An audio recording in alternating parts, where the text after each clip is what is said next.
Welcome all. So, what do we learn from Gita, the Bhagavad Gita? That it is not your parents or your work that defines you, your nature does. Stay true to your nature and you will be happy. Before we begin, a little refresher course about the Indian caste system, which you have probably studied about in history class. Originally, the caste system was a way of classifying people according to their professions. The intellectuals, priests, scholars, teachers were termed Brahmins. Those who defended or administered the land, kings, the king's officers, soldiers were termed Kshatriyas. Those whose work revolved around money and entrepreneurship, moneylenders, traders, landowners, cattle herders, shopkeepers, were termed Vaishyas.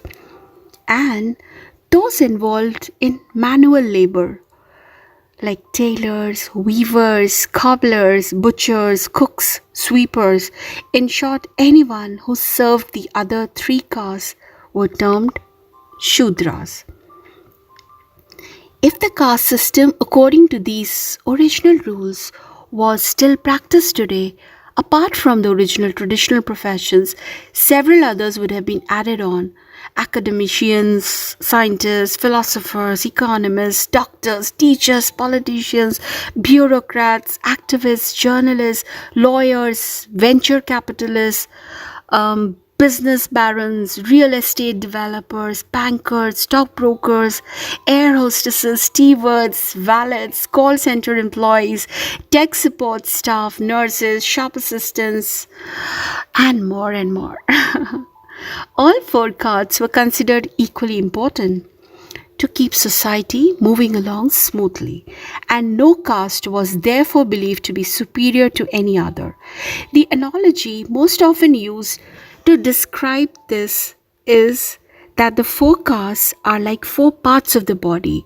The head is the intellectual, thinking Brahmin, the arms are the doers of action, or the Kshatriyas, the stomach, which processes the body's food and converts it into fuel, is the Vaishya, and who creates wealth to keep the economy going, and the legs, which carry the body from place to place, are the Shudras, who serve the other three castes. As you can see, no one part of the body is superior to any other. Only when all the parts work together, doing their own duties diligently, can the body as a whole function with any efficiency. But this is not how we understand the caste system anymore. Somewhere along the way, a person's caste became linked to the family he was born into, not the profession he chose. If someone was born to Vaishya parents, for instance, he permanently became a Vaishya. Never mind that he grew up and became a professor at Harvard or started his own political party. What was worse, some castes began to be considered superior to others, and the upper castes began to believe that it was their right to treat the lower castes badly. So, the Gita, where Krishna offers an alternative and, of course, a wonderful view of the caste, he declares that it is neither a person's profession nor his birth that makes him a Brahmin or a Shudra, but his nature. High thinking men and women and boys and girls who are calm and unruffled in every situation, who do not insist on only putting forward their opinions, but are also willing to listen to others' points of views, who speak gently and little, who are tolerant and compassionate, who live a disciplined life. Such people, according to the Gita, are Brahmins by nature. Yes, there is no age bar or gender bar or any bar at all. In fact, Indian history has enough examples of these kinds of people. The Saint Tukaram was a farmer, Kabir was born in a weaver's family, Mirabai was a princess, and Valmiki, the author of the Ramayana, was a reformed bandit, but they are all revered as saints of the highest order today because of what they had in common. Their Brahminical, as defined by the Gita, nature. So, if you think about it, Mahatma Gandhi was both Brahmin and Kshatriya by nature, even though he was born in a Vaishya family. Men and women who raise their voices against injustice, fight oppression, and lead other men on heroic missions against corruption, for instance, or garbage, nuclear warfare, or a bully to the playground, are Kshatriyas by nature. So are those who lead men on less noble missions to wipe out an entire race, to assassinate a president, to bomb a village out of existence, to kill children.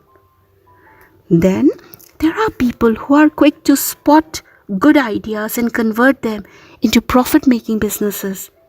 You probably know someone young who loves baking and sells his home baked cupcakes at neighborhood fetes or organizes events like birthday parties for a fee or hires herself out as a DJ at college parties. Such entrepreneurs are Vaishya in nature.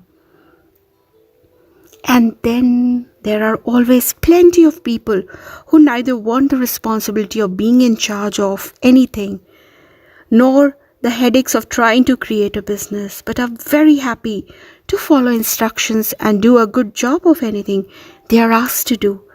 You can spot them in every team in school. There is always someone who is a natural leader who delegates tasks and makes decisions, and others who are natural followers who takes on the tasks they are given and do a great, or sometimes awful job of them. The thing to remember is this: a leader is not superior to anyone, just as a follower is not inferior to anyone. Each is just acting according to his or her nature. The Gita recommends this highly fact, saying that most progress and most happiness is achieved when people follow the dictates of their own natures and do what they do best and what they're actually inclined to do. Let's say, for instance, that you stand for elections to the post of house captain simply because you think it would be cool to be captain or to beat your rival candidate. You know quite well that what you really enjoy is spending hours reading by yourself in the school library. What you do not enjoy is calling house meetings and writing reports, which is what the house captain will be required to do. Now, let's say you actually get elected. Very soon, you will be heartily sick of shouldering your responsibilities as house captain. You will start shirking your duties and sneaking away to the library. Of course, such irresponsible behavior will earn you no fans among your housemates, and you yourself will feel awful about it. You have a complete lose-lose situation. So before jumping into something, think about why you are doing it. When you feel bad that you did not get something you really wanted, ask yourself why you wanted it so badly and whether the fact that you did not get it was not actually a good thing. The answers will help you decide whether or not you should continue with your action or whether or not you should continue to feel bad. If you're honest with yourself, you may often be surprised at your answers. Go on, try it and see. Thank you so much for listening. Do share and subscribe.